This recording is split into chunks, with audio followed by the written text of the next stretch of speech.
Hello friends, नमस्कार। कैसे हैं आप लोग? मैं असम वर्मा आप लोगों का एक बार पुनः स्वागत करता हूं मनु हिंदी क्लासेस में। जैसा कि आप लोग स्क्रीन पे देख रहे होंगे, एक पीएचडी का नोटिफिकेशन आया हुआ है। केंद्रीय विश्वविद्यालय है, डॉक्टर हरि सिंह गौर विश्वविद्यालय, सागर मध्य प्रदेश में स्थित है। आइए हम लोग, और ये नेक्स्ट इसको A+ ग्रेड प्राप्त है। तो हम लोग देखते हैं 2024-25 सेशन का पीएचडी का जो है नोटिफिकेशन आया हुआ है। तो सबसे पहले हम लोग देखते हैं, इस क्रम में आगे आगे पीडीएफ में देखते हैं कि उसके फॉर्म भरने की डेट, सीट, फीस, ये सब चीज़ें जो है महत्वपूर्ण देखते हैं हम लोग। इसमें बता रहे हैं सबसे पहले कि इनका फॉर्म कैसे फिलअप होगा। तो आप यहाँ पर जो समर्थ पोर्टल है, उसी पर जाके फॉर्म फिलअप होगा। ये लिंक दी हुई, इस पर क्लिक करके आप जो है फॉर्म फिलअप कर सकते हैं, या फिर डॉक्टर हरि सिंह गौर पीएचडी समर्थ पोर्टल ऐसे सर्च करेंगे तो उनका आ जाएगा पोर्टल, जो है लिंक ओपन हो जाएगी, उससे आप फिलअप कर सकते हैं। फिर देखते हैं आगे जो है इनका क्या कह रहे हैं कि आगे बता रहे हैं नोटिफिकेशन में कि जो आपका PhD programme shall be minimum duration 3 years including course work के साथ हम मिनिमम 3 साल में कंप्लीट कर सकते हैं पीएचडी, और मैक्सिमम ड्यूरेशन 6 ईयर। ओके, मतलब मिनिमम 3 साल और मैक्सिमम आप जो है 6 साल में पीएचडी अपनी कंप्लीट कर सकते हैं।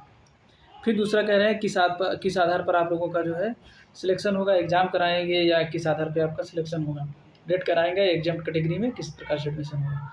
तो देखते हैं, सबसे पहले ये कह रहे हैं कि यूजीसी का जो नियम आया है 2024 में मार्च में, उस आधार पर एडमिशन होगा कि आपके जो नेट का स्कोर रहेगा उस आधार पर आपका एडमिशन होगा। कह रहे हैं दिन मार्क्स ऑब्टेन इन नेट 2024 और other in equivalent national test, कोई नेशनल टेस्ट हो, चाहे आपका CSIR का हो या इसका यूजीसी नेट का हो, इसके आधार पर आपका जो है सिलेक्शन हो। इसके मार्क्स जो होंगे, स्कोर जो होंगे, उसके आधार पर आपका सिलेक्शन होगा।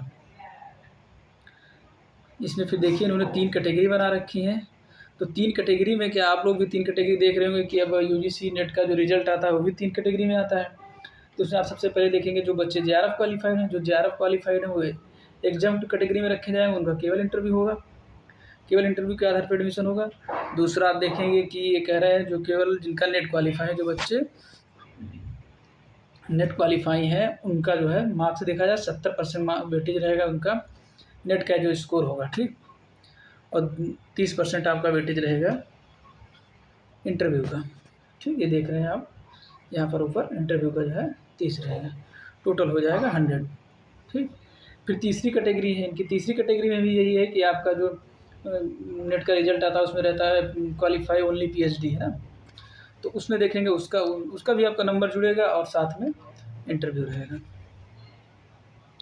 तो ये चीज़ हो गया कैसे किस आधार पर सिलेक्शन होगा, ठीक है, ये चीज़ हो गई क्लियर। उसके बाद हम लोग और देखते हैं आप लोगों का कि नंबर ऑफ सीट कौन से डिपार्टमेंट में कितनी सीट है, ये चीज़ हम लोग देख लेते हैं क्रम से, है ना। देखते हैं एंथ्रोपोलॉजी, इसका प्रोग्राम कोड हो जाएगा, दिया प्रोग्राम कोड 402 और टोटल सीट है इसकी 5।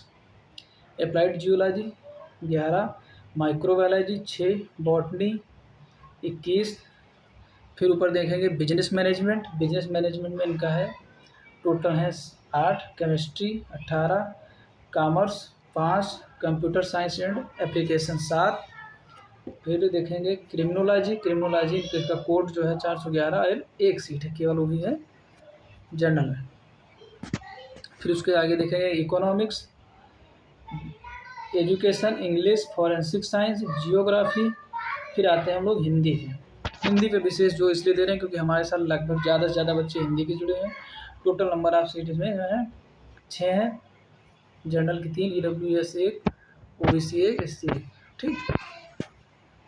फिर आगे देखेंगे हिस्ट्री में 3, जर्नलिज्म में 1, लॉ में 8, लाइब्रेरियन इंफॉर्मेशन साइंस में 1, लिंग्विस्टिक में 2, मैथमेटिक्स में 8, म्यूजिक में 1, ओके।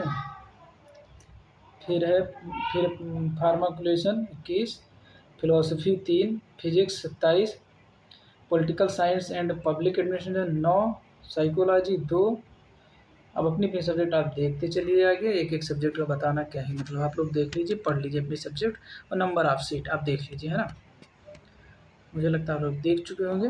फिर आइए चलते हैं इसमें आगे, बता रहे हैं कौन से उसकी मतलब कौन से कैटेगरी की कितनी फीस पड़ेगी।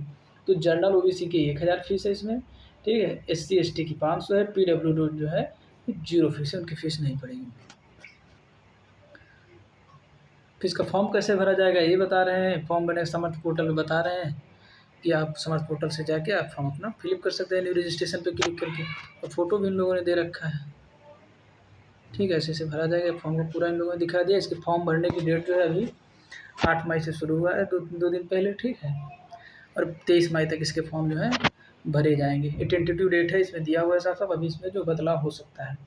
दूसरा, इंटरव्यू का भी डेट और रिजल्ट की डेट इन लोगों ने फिक्स नहीं की अभी डेट। दो चीज़ों का ये लोग नहीं दिखा रहे हैं। तीसरा कह रहा है अगर कोई आपकी ज़रूरत है तो इस नंबर पे आप कॉल कर सकते हैं, आपको कुछ जानकारी अगर चाहते हैं एडमिशन से रिलेटेड तो। ठीक ना। ये बाकी फ़ीस दिया PhD के बाद आपको कैसे, मतलब कितनी फ़ीस लगेगी, कौन से कैटेगरी की, वो चीज़ दे रखे हैं। इन्होंने एक चीज़ और दे रखा है कि अगर आप एडमिशन लेने के बाद अपनी फ़ीस वापस कराना चाहते हैं तो अपनी फ़ीस वापस करा सकते हैं। उसके बारे में इन्होंने दिया है 100% कब तक होगी, 90%, 80%, 50%। ठीक, ये चीज़ें हैं कि आप मिल के बाद में एडमिशन कैंसिल करा के इतने % अपनी फ़ीस वापस करा सकते हैं। इसका आगे इन लोगों ने फॉर्म भी दे रखा है कि कैसे फॉर्म फिलअप करके आप जो है, ये दिया हुआ है admission cancellation and refund form. ये दे रखा है कि इस फॉर्म फिलअप करके आप अपना एडमिशन कैंसिल करा सकते हैं और फीस वापस करा सकते हैं। तो फिलहाल मैंने आप लोगों को बता दिया लगभग सारी चीज़ें। आपको फॉर्म कैसे फिलअप करना है वो समर्थ पोर्टल से आपका फिलअप होगा। डॉक्टर हरी सिंह गौर PhD एडमिशन समर्थ पोर्टल ऐसे सर्च करिए, आ जाएगा। ठीक है, ये लिंक ऊपर दी ही हुई है, आप उससे भी कर सकते हैं फॉर्म फिलअप अपना कर सकते हैं। फॉर्म की डेट मैंने बता दिया, फीस बता दिया, और आपका सिलेक्शन का प्रोसेस जो मैंने बताया है कि आपका जितनी सेंट्रल यूनिवर्सिटी लगभग सब में यही लागू है कि आपका जो है नेट का जो स्कोर रहेगा, नेट के स्कोर के आधार पर 2024 का जो नेट का स्कोर है उसी के आधार पर आप लोगों का एडमिशन होना है। ठीक है, बाकी जिनका जो वैलिड JRF है तो 2024 का हो चाहे 23 का हो, बस वैलिड होना चाहिए। तो आप उसके थ्रू एग्जाम कैटेगरी में अपना इंटरव्यू केवल और केवल इंटरव्यू दे सकते हैं। केवल इंटरव्यू के आधार पर आपका एडमिशन होगा। और हिंदी से बच्चे जो है सिनॉप्सिस के लिए संपर्क कर सकते हैं। Okay, thank you. मिलते हैं फिर अगली ऐसे ही वीडियो में।